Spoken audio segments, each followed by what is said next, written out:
Hi there, and thanks for joining me for the second training on storytelling and leadership. I'm Erin Finucane, founder of Old City Strategies, and today we're going to prepare to craft your public narrative. This section is accompanied by a worksheet that hopefully you've had a chance to look through. Look for a link to it in the notes by this video. Now let's do a quick refresh of some of our core concepts. Storytelling is a practice of leadership.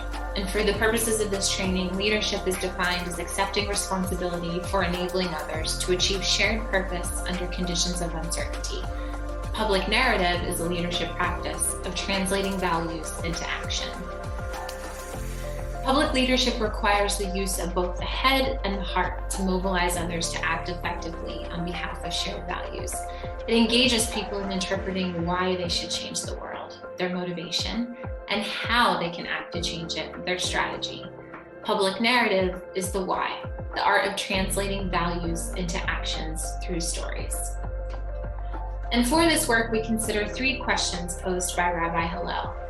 If I am not for myself, who will be for me? If I am for myself alone, what am I? And if not now, when? What am I called to do? What is my community called to do?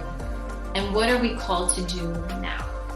These are the questions we'll be answering as we craft our narratives in this training.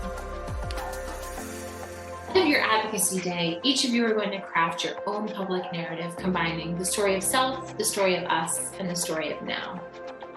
Why are stories important in meetings with elected officials? Not only are you demonstrating a constituency, but your story is bringing an issue to life. For example, it's one thing to go into an office and ask for NIH funding. It's quite another to walk into a congressional office as the mother of a daughter with a rare condition and talk about how NIH research changed a family's life. Stories create change in attitudes, beliefs, and behaviors. Research has demonstrated this again and again. A study of low-performing science students found that reading stories of the struggles of famous scientists led to better grades. Another paper found that witnessing acts of altruism and heroism in film led to more giving and charitable activity in real life. Stories facilitate human connection, thanks to those mirror neurons we discussed in part 1. And most importantly, for the purposes of your meetings, they motivate people to take action. So let's dive in more detail. The story of self. Each of us has a compelling story to tell. You tell your story of self to enable others to understand you and the values that called you to serve and the motivation to step up and lead. Remember the importance of the narrative moment and the focus on choice points. Moments when your values influence choices you made in response to a challenge that you faced. When did you first need to be heard and believe that you could be? When did you have to stand up to someone bigger than you? Where did you find the courage? Or did you? What were the circumstances? Using your worksheet, ask yourself questions to focus on choices you made along the way that brought you to this point in time as a leader. Feel free to pause the training and come back later to continue on. The story of us. You tell a story of self to enable others to get you, to experience the values that called you to public life. You tell a story of us to enable them to get each other, to experience the values they share and that can inspire them to act together and find courage in each other and find hope in their solidarity. By learning to tell a story of us, you can bring those values alive as a source of solidarity, hope, and motivation to act. One way people develop their sense of usness is by sharing stories that celebrate the values they share. These may be stories of family, of faith, of community, of culture. Stories are about our experience of these moments, these challenges that we face, obstacles that we overcame or didn't, values that we tested or that tested us. Using your worksheet, brainstorm all the stories you know about your target audience. In this case, some of the elected officials you'll be meeting with. Some Googling may be helpful here. The goal of the story of us is to create a sense of community among individuals who may or may not yet see themselves as a community, and to give them hope that they can make a difference.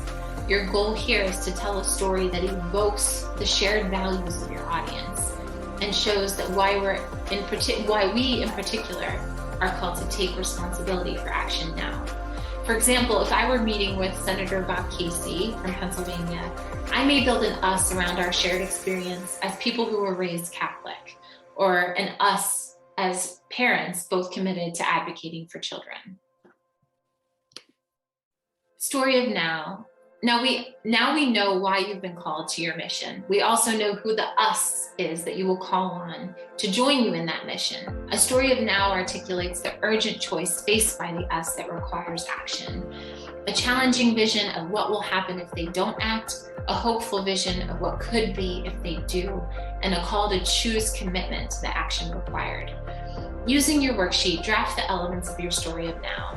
The challenge, what is the urgent challenge that requires our commitment to act now? The hope, what is the source of our sense of possibility that we could meet that challenge? And the choice, what is a pathway to action? What will happen if we don't act? What could happen if we do act? And why we need to work together? The specific commitment each person must make now.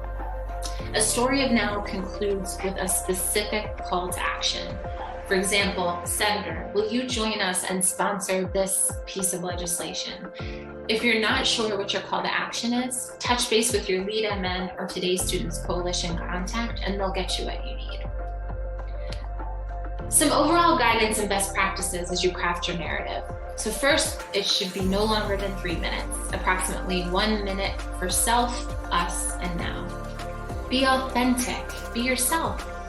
Vulnerability equals strength. Remember James Croft. Leadership is not all about success stories. Be specific in your hopeful call to action and practice, practice, practice, and practice again. We're going to have some small group coaching sessions that you can sign up for if you haven't already. So I'd encourage you to do so that we can get some more practice and some additional coaching feedback too. Thank you so much for joining me into this dive into the public narrative framework. Good luck practicing, and I hope to see you in the coaching sessions. And as always, if you have any questions, feel free to reach out to me at erin@oldcitystrategies.com. I can't wait to hear your stories.